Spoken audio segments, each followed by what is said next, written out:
रियासत बिहार के कई अजला को स्मार्ट सिटी के ज़मरे में शामिल किया गया है। उनमें ज़िला भागलपुर भी शामिल है, लेकिन ये अब आवाम को मजाक लगने लगा है।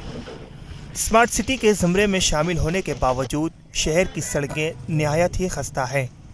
सुबह सुबह बच्चे को पहुंचाना, बाइक चलाना, बाइक निकालते हैं, कादों में फंस जाता है, पंक्चर हो जाता है।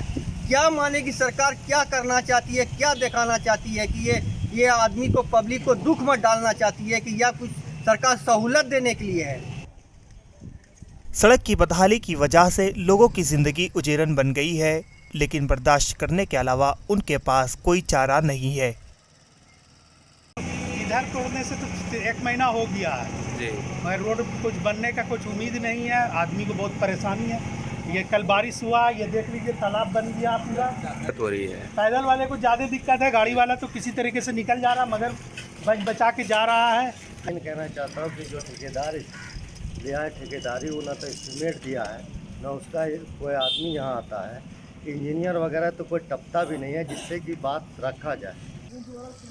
मामूली बारिश के सबब सड़कों पर मौजूद गड्ढों में पानी भर जाता है। आम आदमी को इतनी तकलीफ हो रही है, बच्चों लोग को स्कूल आना जाना, बड़ों को, बूढ़ों को, कारोबार को, सारी परेशानी है। इतनी परेशानी है, इतना कादा रोड है, आम आदमी को इतनी तकलीफ हो रही है, क्या बोला जाए। भागलपुर के स्टेशन रोड से मुस्लिम अक्सरियती आबादी वाले इलाके भीकनपुर, इस्लाम नगर, बरापुरा जाने के लिए मरकजी सड़क की खस्ताहाली की वजह से आमदोरफ्त में हद दर्जा परेशानी का सामना है।